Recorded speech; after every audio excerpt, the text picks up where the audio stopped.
Washington minus President Trump and President Vladimir V. Putin of Russia agreed on Tuesday to work together to broker a ceasefire in Syria, as they sought to move past weeks of tension after a chemical attack on Syrian civilians and a retaliatory American cruise missile strike. In their first telephone conversation since the rupture in relations last month, Mr. Trump agreed to send a representative to Russian-sponsored ceasefire talks starting on Wednesday in Astana, Kazakhstan, and the two leaders assigned their top diplomats to coordinate efforts.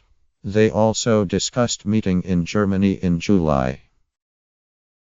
But the White House and Kremlin offered differing accounts of how far the two presidents had gone in exploring the idea of establishing safe zones in Syria to protect civilians suffering under a relentless civil war, a concept Mr.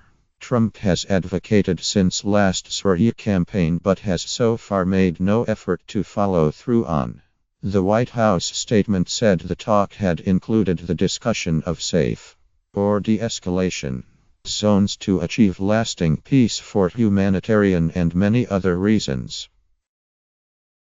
The Kremlin made no mention of safe zones in its own statement after the phone call, and Mr.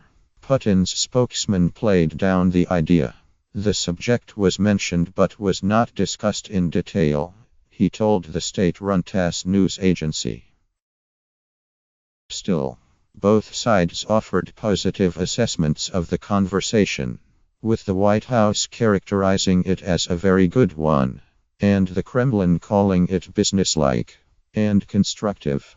Neither side mentioned the dispute over the chemical attack and cruise missile strike.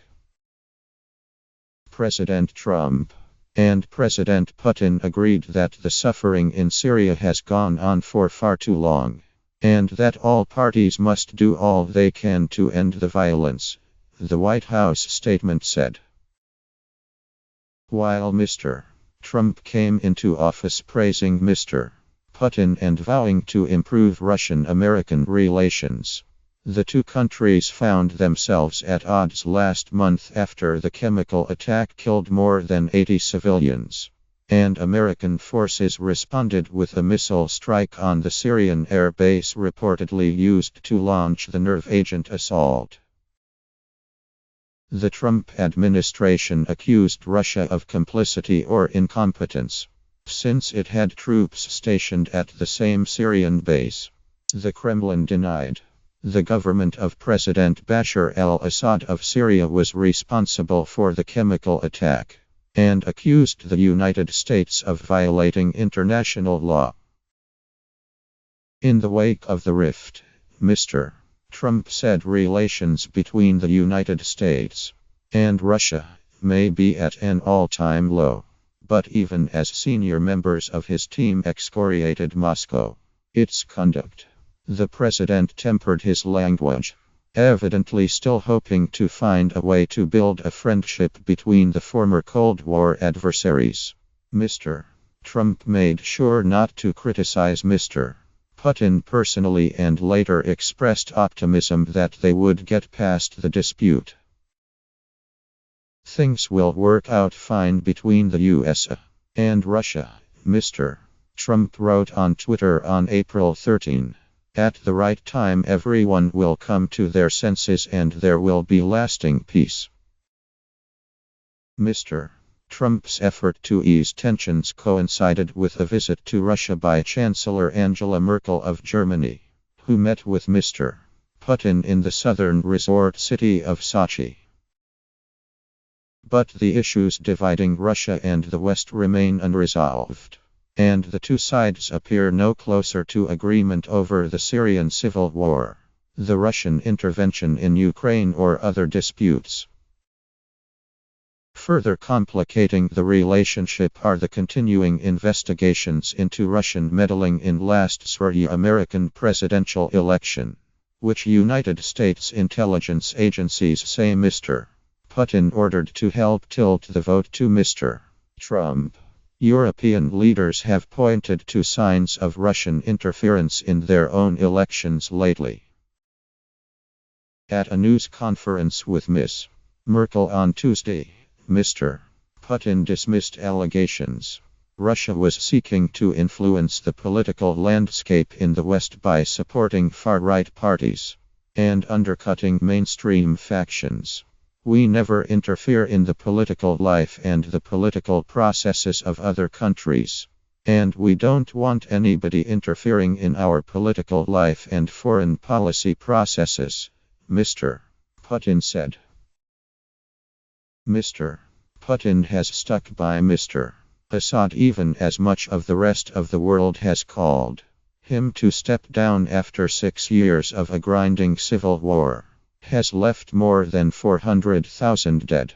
Russia vetoed a United Nations Security Council resolution condemning the chemical weapons attack. Asked about Syria at the news conference with the German Chancellor, Mr. Putin said the two sides had discussed settling the conflict there. He emphasized that cooperation with Washington was critical. Certainly. Without the participation of such a party as the United States, it is also impossible to solve these problems effectively, Mr. Putin said.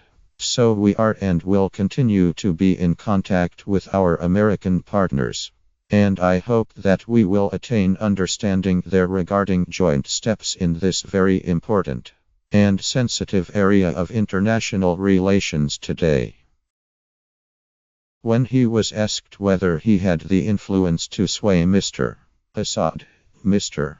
Putin said that Russia, in tandem with Turkey and Iran, was trying to create the conditions for political cooperation from all sides. A ceasefire is the main priority, Mr. Putin said. It will be the focus of talks involving various parties to the conflict. Are to take place on Wednesday and Thursday in Astana. Until now, the United States had not had any important role in those talks, which Russia, Iran and Turkey set up outside the previous system of negotiations in Geneva. Mr. Trump and Mr. Putin had previously spoken by telephone twice since the American inauguration in January. The first time about a week after the president was sworn in and the second in early April, when Mr. Trump called to express condolences over a terrorist attack in St. Petersburg, Russia.